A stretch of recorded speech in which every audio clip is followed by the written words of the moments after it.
अब महाबलियों के बीच बालक भी प्रतियोगिता में भाग लेने लग गए। अरे हो गई अयोध्या का राजकुमार, दशरथ का पुत्र, पर परिवार से परिचय सिद्ध होता है, पराक्रम नहीं। अरे इसकी कलाइयां तो देखो कितनी कोमल है, कहीं मुड़ ना जाए। और कैसे मान ले इसने ताड़का का वध किया होगा। अरे ये सब भ्रम है, ऋषियों के अतिरिक्त किसने देखा इसे ताड़का का वध करते हुए? समय रहते लौट जाओ बालक, व्यायाम करो, दूध पियो। ये शिव धनुष है, बालक के खेलने का खिलौना नहीं है।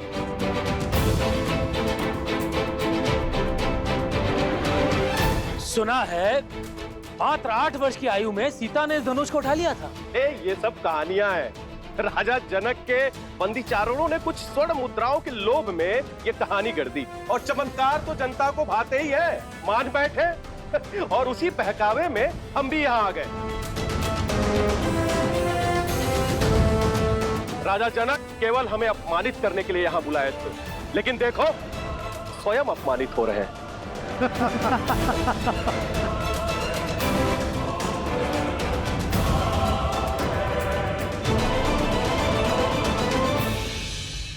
अब समझ आया महादेव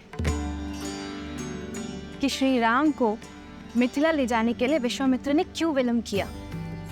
वह पूरे संसार को बताना चाहते थे कि इस समय संसार में श्री राम से श्रेष्ठ और कोई नहीं, केवल वही है जो इस असंभव को संभव कर सकते हैं।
अविनाशी सब घटवासी व्यापक परमानंदा। जय जय अविनाशी सब घटवासी व्यापक परमानंदा। अभिगत बोधितम चरित पुनीतम माया रहित मुकुंदा। जिहिरागी विरागी अति अनुरागी विगत मोह मुनि वृंदा। इसी भासर गावहि गुण गण गावहि जयति सच्चिदानंदा। जय जय अविनाशी सब घटवासी व्यापक परमानंदा। जय जय अविनाशी सब घटवासी व्यापक परमानंदा। अभिगत बोधितम चरित पुनीतम माया रहित मुकुंदा।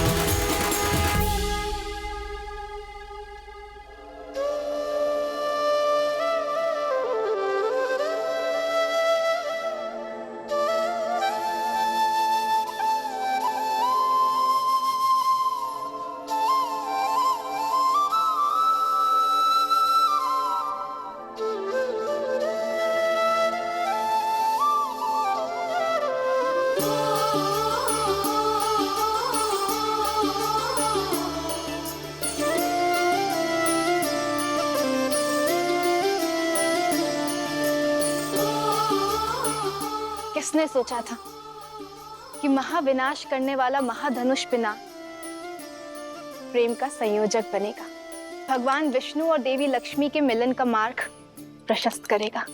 पिनाक का मिथिला में यही उद्देश्य था देवी, जो अब पूर्ण हुआ। अब इसका वहां कोई कार्य शेष नहीं।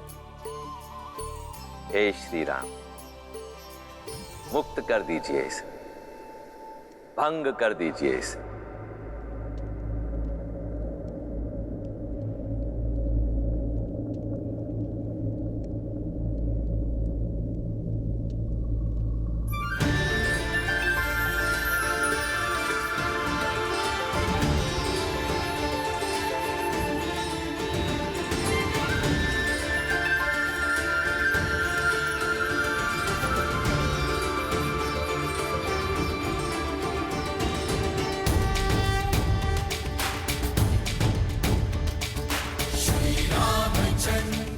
श्री रामचंद्र की, श्री रामचंद्र की, श्री रामचंद्र की, श्री रामचंद्र की।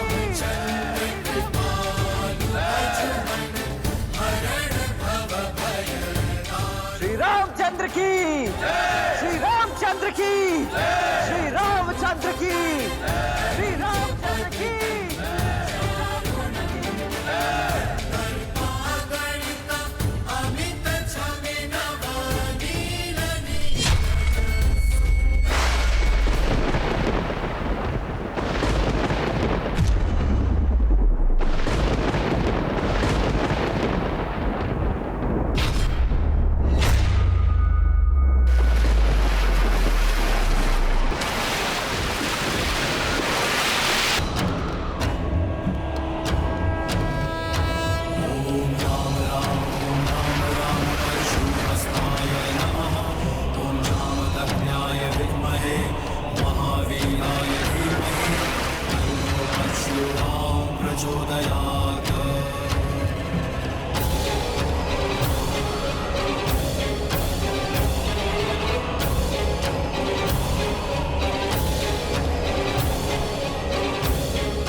महादेव की इच्छा पूर्ण हुई। प्रभु तो ऊंचा खंड मही तारे। श्री रामचंद्र की, श्री रामचंद्र की, श्री रामचंद्र की, श्री रामचंद्र की। कौशिक रूप पयोनिधि पावन, प्रेम बारी अवगाहु सुहावन।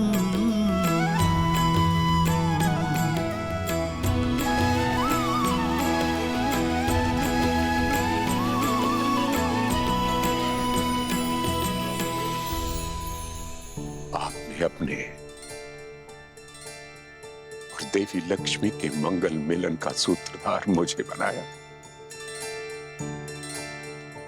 ब्रह्मर्ष की पदवी से भी बड़ा है ये मेरे लिए। मैं धन्य हुआ प्रभु।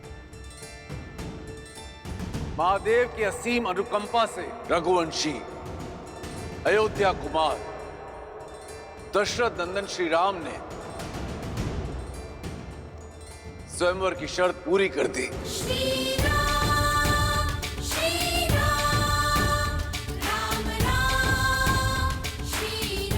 मेरी पुत्री से विवाह के लिए अपनी पात्रता सिद्ध कर दी।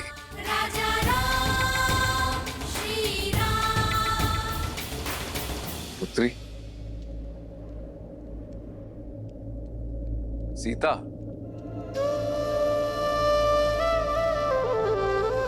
जी।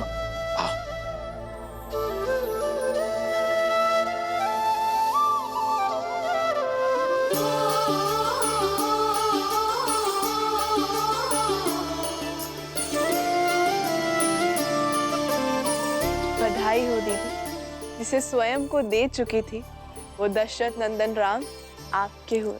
नहीं, मैं श्री राम की हूँ। जन्म जन्म का है ये संगम, राम रतन सीता वैभव धन। एक है पौरुष एक समर्पण, एक है रूप तो दूजा दर्पण। राम है लोचन सीता दृष्टि, राम है बादल सीता वृष्टि। राम सिया राम सिया राम सिया राम, राम सिया राम सिया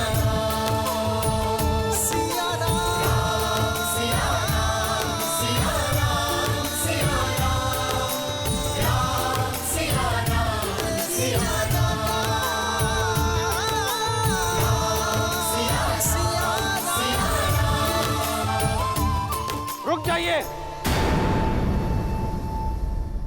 बंद कीजिए पाखंड।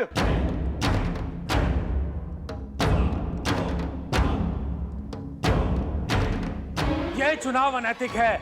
शर्त धनुष पर प्रत्यंचा चढ़ाने की थी, उसे तोड़ने की नहीं।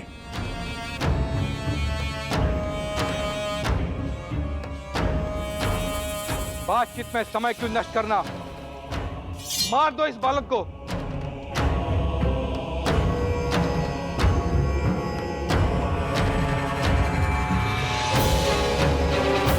और कर लो सीता का हरण। यदि जनक की सेना बीच में आई तो कर दो वध, क्योंकि कोई भी शिव धनुष अब मिथिला की रक्षा के लिए नहीं है। सावधान!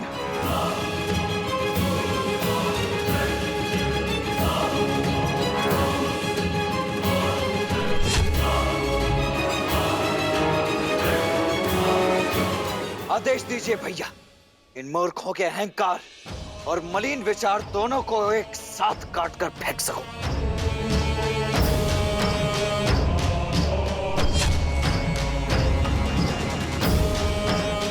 मेरे बाण तो कब से इन्हें चीरने के लिए आतुर हो रहे हैं।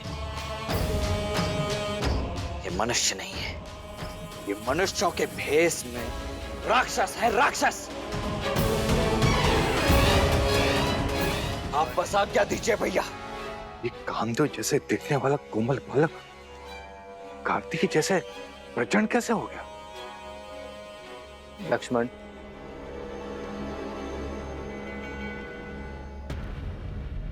ये समय प्रहार का नहीं, सत्कार का है।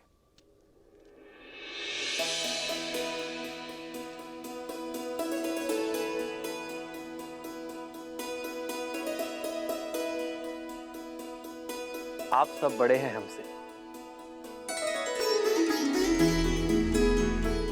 मेरे भाई की भूल को क्षमा करें और विवाह के लिए शुभाशीष दें।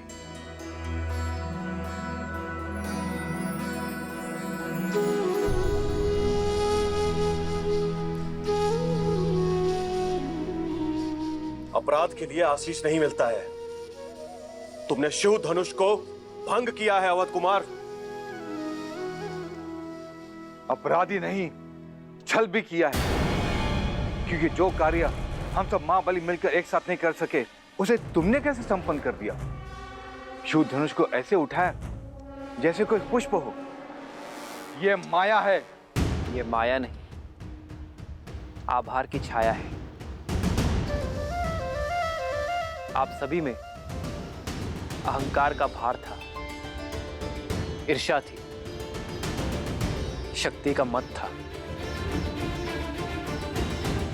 पर महादेव का धनुष काम, क्रोध, मद, लोभ, मोह के भार से नहीं, आभार से उठाया जा सकता है।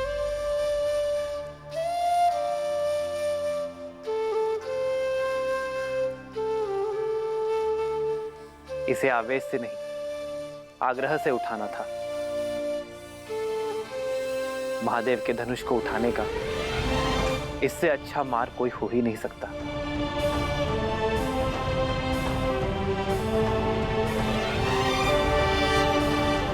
आप सभी में एक 8 वर्ष की बालिका से कई अधिक बल है, किंतु देवी सीता का मन मां गंगा की भांति पवित्र है। उन्होंने धनुष उठाने की अनुमति मांगी तो महादेव ने उन्हें अनुमति दे दी, और आज महादेव ने मुझे भी निराश नहीं किया।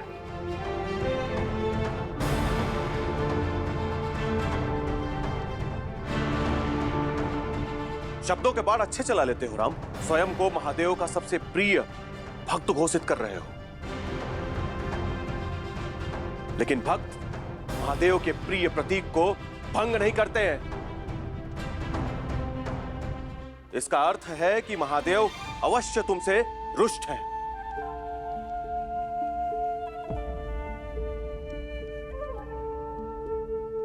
और हम उनका सम्मान उन्हें पुनः लौटाएंगे, तुम्हें मार के। फिर से कहना, फिर से कहना। शांत हो जाओ लक्ष्मण, शांत हो जाओ।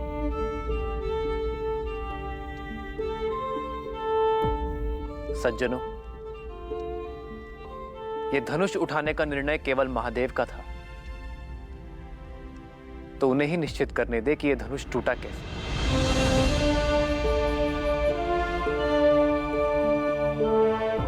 महादेव का दूसरा नाम उद्देश्य है। मैं तो केवल एक निमित्त हूं।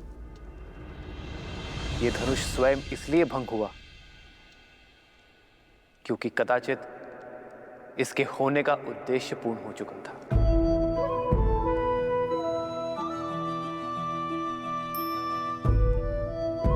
वाद विवाद नहीं, प्रतिशोध चाहिए हमें। प्रतिशोध चाहिए। कैसा प्रतिशोध? आपकी हार का? कहां गया था आपका मान सम्मान जब आप महाधनुष उठाने का प्रयत्न कर रहे थे और विफल हुए?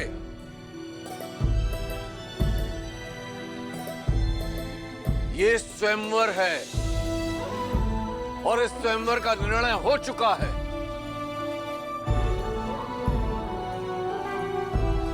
मेरी पुत्री ने अपना वर चुन लिया है।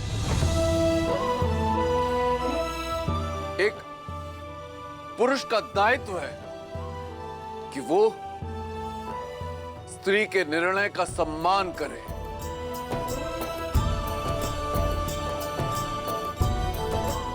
ना कि अपने अभिमान की अग्नि में उसके चैन की आहुति दे दे। ललकारो मत हमें जनक, हम मौन थे क्योंकि अब तुम्हारी रक्षा करने वाला शिव धनुष की ढाल भी अब भंग हो चुकी है। अब युद्ध की अग्नि में तुम्हें और तुम्हारी मिथिला को जलना होगा। और है तुम्हारी ये सुंदर पुत्री, तो उसके भाग्य का निर्णय हम पर छोड़ दो।